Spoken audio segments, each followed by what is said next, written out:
দর্শক, প্রধানমন্ত্রীর সফর নিয়ে আরো একটু বিস্তারিত জানার চেষ্টা করব। সিলেট থেকে আমাদের সহকর্মী শাহনাজ বাবলু আমাদের সাথে যুক্ত হচ্ছেন।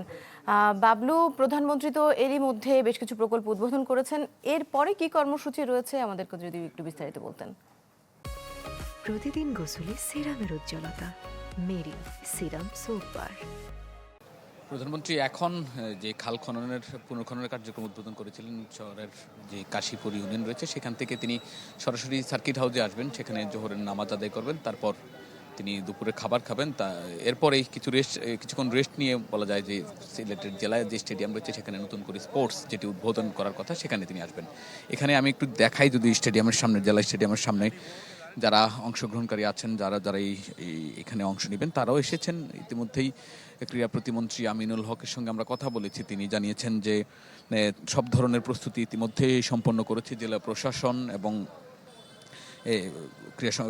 জেলা ক্রীড়া সংস্থা যারা রয়েছেন তারা।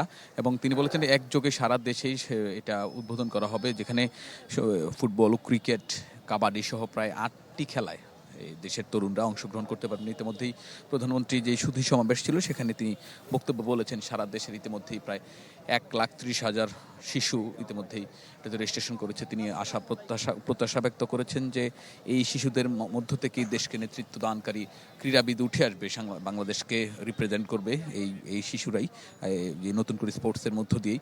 তো তিনি এছাড়াও তিনি সিলেটের উন্নয়ন নিয়েও বিশদ ব্যাখ্যা দিয়েছেন, বিভিন্ন তারও সরকারের পরিকল্পনার কথা বলেছেন। তিনি বলেছেন যে সরকার যেহেতু 2.5 মাস হয়েছে, এর মধ্যেই সরকার তাদের যে পূর্ব যে প্রতিশ্রুতিগুলো দিয়েছে সেই প্রতিশ্রুতিগুলো বাস্তবায়নের কাজ শুরু করেছে। বিশেষ করে ফ্যামিলি কার্ড, কৃষক কার্ড সহ অন্যান্য যেই প্রতিশ্রুতিগুলো সরকার দিয়েছে, খাল পুনর্খননের কাজ সেটিও শুরু করেছে। তিনি জলাবদ্ধতা নিরসনে সরকার নানা পরিকল্পনার কথা বলেছেন। তিনি বলেছেন আসলে এই জলাবদ্ধতা যাতে নিরসন করা যায় সেই জন্য খাল খনন কর্মসূচি উদ্যোগ নিয়েছে সরকার। সারা দেশে প্রায় 20,000 কিলোমিটার খাল খননের যে উদ্যোগ গ্রহণ করা হয়েছে সেটি পর্যায়ক্রমে আগামী 5 বছরে তারা এই সরকার সম্পন্ন করবে।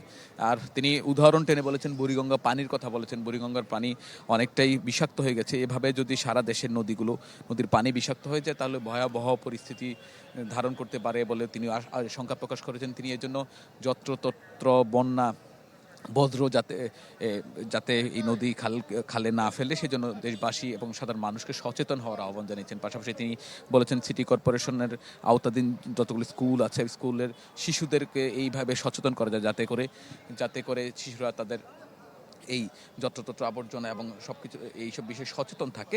তো আমি আরেকটা বিষয় তিনি দেশবাসীর সহযোগিতা চেয়েছেন। তিনি বলেছেন সরকার যেহেতু অল্প সময় হয়েছে, ক্ষমতায় এসেছে প্রায় 2.5 মাস, এর মধ্যেই দেশের মানুষের যে প্রত্যাশা পূরণে সরকার কাজ করছে এবং দেশবাসীর কাছে তিনি সহযোগিতা চেয়েছেন, দেশবাসীকে পরিশ্রম করার কথা বলেছেন।